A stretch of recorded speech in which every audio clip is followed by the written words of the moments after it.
Saudara, usai 3 ex-pimpinan Badan Gizi Nasional ditahan, Kejaksaan Agung tak menutup kemungkinan adanya tersangka lain dalam kasus dugaan korupsi tata kelola MBG. Rangkaian penyidikan masih dilakukan untuk menguatkan perkara dugaan korupsi tata kelola MBG di Badan Gizi Nasional. 3 orang tersangka sudah ditahan Kejagung, yakni ex-kepala BGN Dadan Hindayana, serta 2 mantan wakil kepala BGN yaitu Lodewijk Pusung dan Sony Sonjaya. Ketiganya diduga melakukan intervensi dalam verifikasi mitra terafiliasi dengan yayasan hingga melakukan penggelembungan anggaran pengadaan barang dan jasa.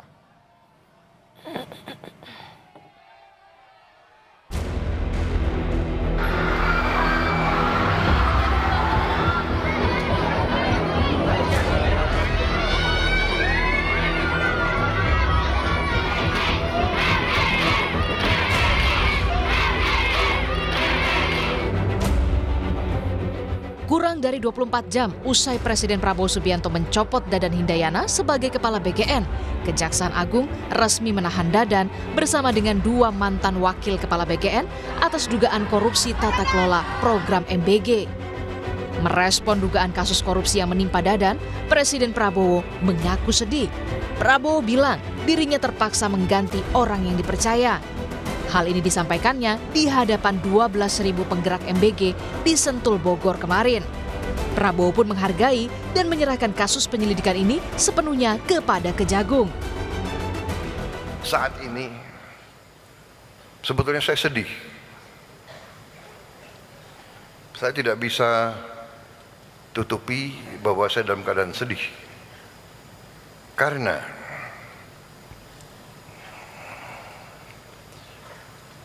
saya terpaksa mengganti orang-orang yang sebenarnya saya sayangi. Orang yang saya percaya. Orang yang saya berikan tugas untuk negara yang sangat berat. Saya tidak mau banyak komentar karena mereka ini menghadapi masalah penyelidikan hukum. Karena itu saya tidak boleh banyak komentar. Nanti seolah saya mempengaruhi. Tapi yang jelas mengganti mereka itu tidak ringan bagi saya. Sebelumnya, Ketua Badan Anggaran DPR RI Said Abdullah bilang sudah berulang kali mengingatkan Dadan agar fokus pada tata kelola makanan saja, menyusul mencuatnya dugaan penyimpangan pelaksanaan program MBG. Mulai dari pengadaan sepeda motor hingga gawai yang tidak berkaitan langsung dengan distribusi MBG. Itulah yang saya maksud. Perbaiki tata kelola. Saya sejak awal bolak-balik menyatakan kelemahan BGN sebagai prioritas yang menjadi andalan Bapak Presiden adalah pada aspek tata kelolanya. Dan itu yang saya sampaikan bolak-balik dan fokus kepada makan bergizi gratis, bukan fokus kepada insentif, fokus pada sepeda motor, fokus pada iPad. Itu tidak ada hubungan sama sekali. Saudara, lebih lengkap soal perkembangan penyidikan dugaan korupsi tata kelola MBG yang menjerat 3 ex-pimpinan BGN. Kita akan tanyakan ke jurnalis Kompas TV, ada Cindy Permadi dan juga juru kamera Ian Faris di gedung Kejaksaan Agung. Cindy, selamat siang. Jadi perkembangan penyidikan termasuk info soal pemeriksaan Dadan dan Lodewijk dan Sony Sanjaya ini seperti apa?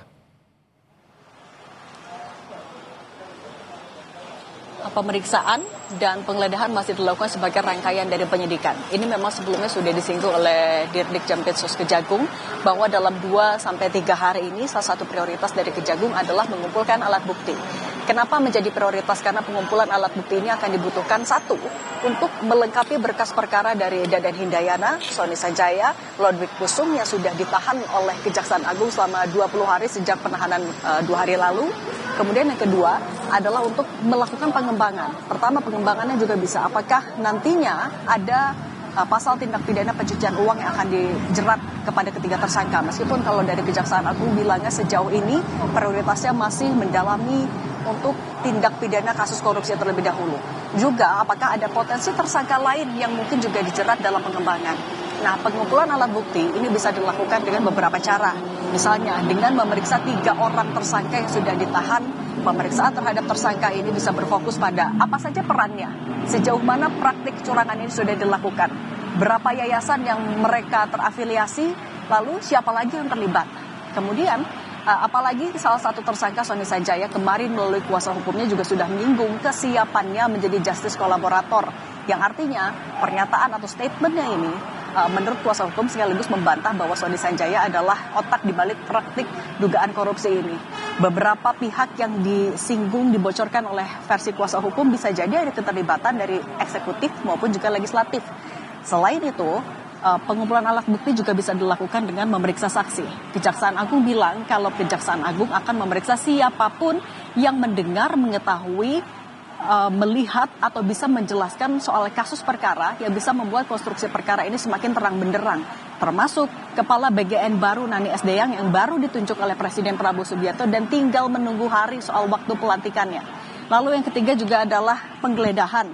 Meskipun dari Kejaksaan Agung tidak merinci lokasi mana yang masih dilakukan penggeledahan, tapi kalau kita review beberapa hari ke belakang, beberapa titik yang sudah didalami atau diperiksa oleh Kejaksaan Agung misalnya adalah kantor BGN. Kemudian yang kedua adalah kediaman dari tersangka.